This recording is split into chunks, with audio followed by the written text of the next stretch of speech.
waxaynu ku hormari doonaa wararkii ugu dambeeyay ee dhinaca iyo xiisadaha u dhaxeeya Falastiin iyo sidoo kale Israel waxa ay ku fashilantay 2 jeer ayaa la sheegay in ay qaarijiso hogaamiyaha kooxda Kataib al-Qassam ee ka dagaalanta xajida Gaza. Jariidad Israel ay leedahay ayaa sheegtay in Israel ay 2 jeer ay isku dayday xilligan la joogo in ay qaarijiso Maxamed Ad-Dayif oo isagu ah hogaamiyaha guud ee kooxda Kataib Izzuddin al-Qassam, garabka military ee dhaqdhaqaaqa muqaawamada Islaamiga ee Hamas. Isku dayadaasi oo 2 jeer isagu fashilmay. Jariidada Times of Israel ayaa waxa ay warbixinteedii oo la baahiyay Talaadadii ay ku sheegtay in Maxamed Dayif uu isagu ku jiro liiska kuwa loogu doondoonista badan yahay dhinaca Israel muddo ka badan 25 sano. waxaa lagu eedeeyaa ayaa la yiri qorshayaal iyo sidoo kale fulinta tiro dhowr ah oo weeraro oo ka dhan ahaa Israel. Ciidamadu waxa ay hadalkoodu inta ay ku dareen in ninkaasi uu yahay nin aad ugu sareeya dhinaca dagaalada marka la joogo. Jariidadu waxa ay sheegtay in ay ogaatay in ciidamada Israel ay isku dayeen in 2 jeer ay qaarijiyaan Masar Dayif ugu yaraan maalmihii la soo dhaafay inta hadda dagaaladu ay socdaan. Saraakiisha sirdoonka military ee wadankaasi amaba Israel ayaa waxa ay rumaysan yihiin ayaa la sheegay in uu badbaaday 2 jeer uusan wax dhaawac amaba dhibaato aysan soo gaarin.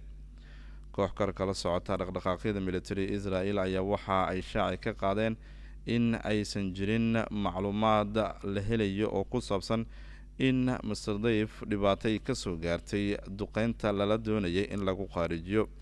Jariidadu waxa ay leedahay oo soo xiganaysa taliyaha ciidamada dhinaca koonfurta ee Yahuuda in ay jirtay Masar Dayif iyo sidoo kale Yahya Sinwar madaxa Hamas ee Gaza in ay iyagu ay ahaayeen kuwa ugu waaweynaa ee bartilmaameedka in la qaarijiyo. ciidamada waxa ay sheegeen ee Israel in ka badan 2 howlgal oo hadda lagu qaaday jiida Gaza in mid ka mid ah lagu qaarijiyo hogaamiyaha ururka Hamas.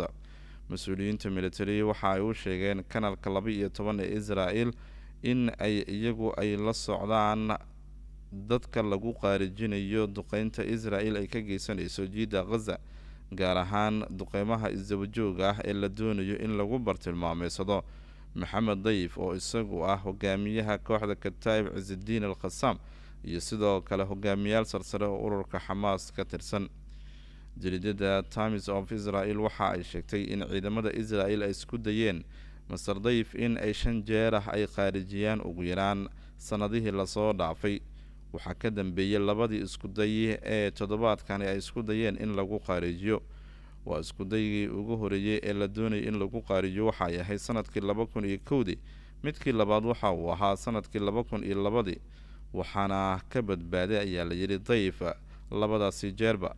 jariidadu waxa ay leedahay midkii saddexaad waxa uu ahaa sanadahaasi mid xigay.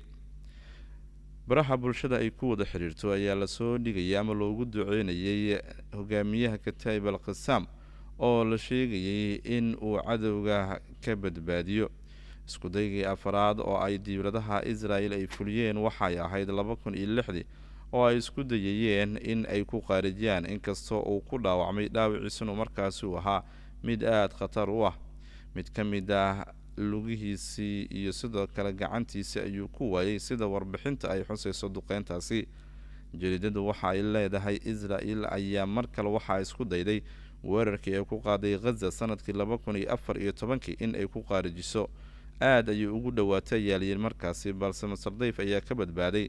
duqeynta waxaa lagu dilay xaaskiisa iyo sidoo kale wiil uu dhalay oo markaasi aad bilihiisu ay u yaraayeen iyo gabadhiisii oo 3 sano jir ahayd. iyadoo sidaasi ay jirto, wasiirka sirdoonka Israel Eli Cohen oo isagu wareysi siinayay jariidada Yedioth Ahronot ee Israel ayaa waxa uu sheegay in Yahya Sinwar hogaamiyaha Hamas ee Gaza iyo Ismaaciil Haniya madaxa xafiiska siyaasadda dhaqdhaqaaqa Hamas ay iyagu ay yihiin ahdaafta ugu horeysa Israel dadka ay doonayso in ay qaarijiso.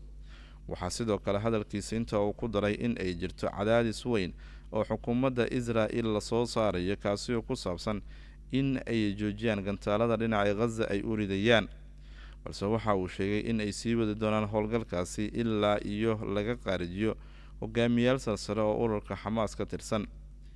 Talaadadii la soo dhaafay, tirada dadka u geeriyooday duqeynta Israel ay ka wado Gaza ayaa wadartu waxa ay kaga dhigtay 217 qof oo shuhado ah, waxaana sidoo kale geeriyooday 63 caruur iyo 36 haween.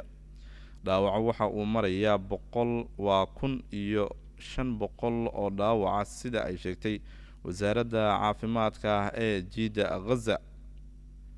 waxaa jirta warar kale oo soo baxaya oo muujinaya in ay jireen saacadihii lasoo dhaafay in kooxda Xamaas ay dhinaca Israel ay u tuurtay gantaalo.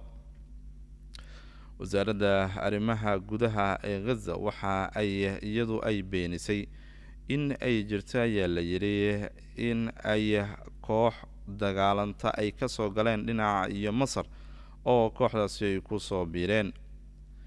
wasaaradda arrimaha gudaha ee jiida Gaza ayaa beenisay warar la isla dhex marayay oo ku eedeynayay kanaalka al-akhbaariya ka oo ku saabsanaa in shacab Falastiini ah iyo sidoo kale koox kale oo hubeysanba ay isaga baxeen kooxihii ay ka barbar dagaalami jireen ee Kataib al-Qassam iyo Xamaas, kuwaasi oo la sheegay in qoysaskoodii ay la aadeen wadankaasi Masar iyagoo ka cararaya ayaa la yiri duqeynta Israel ay ka wado jiida Gaza.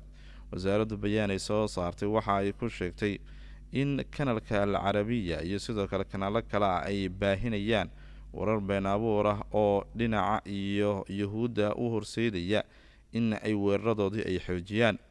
bayaanka waxaa lagu yiri oo uu akhriyay afhayeen u hadlay wasaaradda arrimaha gudaha Gaza Iyad al-Balzma in ay xaqiijinayaan ama suxufiyiinta iyo shirkadaha kale ee warbaahinba ay u xaqiijinayaan in ay sii socdaan qaraarada in aan lala tacaamulin kanaalkaasi al-Carabiya si weliba ay ahaato.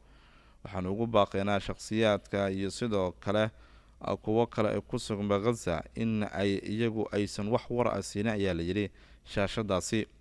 waa mid sumcad xumeynaya shacabka iyo sidoo kale awoodda kooxaha ka dagaalamaya dhinaca Gaza oo hadda ay ku doonayaan ayaa la yiri in go'doonka looga qaado cadaadiska xoogan iyo gantaalada ay u tuurayaan dhinaca iyo Israel waxa ay sheegtay in ay sii wadi doonto howlgalkeedii ka dhanka jiida Gaza iyo sidoo kale kooxaha islaamiyiinta si ay meesha ay uga saarto ayaa la yiri awoodo la tilmaamayo in hadda ay leedahay kooxda dhaqdhaqaaqa Xamaas. wararkii ugu dambeeyay haddii aynu fiirinana waxa ay sheegayaan sida uu ku soo waramayo wariyaha Al Jazeera in ay jirto 2 askari oo dhaawac ah oo ciidamada Israel kadib markii rasaas ka dhacday amaba rasaas ay isweydaarsadeen koox Falastiiniyiin iyo sidoo kale askartaasi. 4 qof oo Falastiin ayaa ku geeriyooday, 10 kale waa ay ku dhaawacmeen ayaa la yiri dibadbaxyo waqtigii ugu dambeeyay hareeyay magaalooyin dhowr ah oo dhinaca daanta galbeed. tiradad ah oo dhaawac ayaa la arkayay iyagoo la saarayo gawaarida ambalaasta ee loola degdegayo dhinaca isbitaalada. saacadihii ugu dambeeyay wararku waxa ay sheegayeen in magaalooyin dhowr ah oo daanta galbeed ah oo Qudusta bari magaalooyin kale ay ku jiraan in ay maqlayeen dadku in isku soo bax la sameeyo oo lagu garab istaagayo jiida Gaza laguna diidan yahay falalka gabadfaladaha Israel ay kula dhaqaaqayso shacabka Gaza ku nool iyo sidoo kale magaalada Qudus. xarumihii ganacsiga iyo sidoo kale guud ahaanba dhaqdhaqaaqadii xarumaha caafimaad ayaa meelo qaar waxa ay yihiin kuwa go'an. sidoo kale waxa aan jirinba xarumihii waxbarashada. xukuumadda Falastiin waxa ay shaaci ka qaaday in gabi ahaanba la joojiyay amaba aysan jirinba xarumo caafimaad oo halkaasi si weyn uga shaqeynaya dhaqdhaqaaqa Xamaasna. bayaan ay soo saareen dadka ku sugan daanta galbeed waxa ay ugu baaqeen in 48 saacadood ay sameeyaan dibadbax iyo sidoo kale mid ay ku muujinayaan sida ay uga soo horjeedaan gabadfalada Israel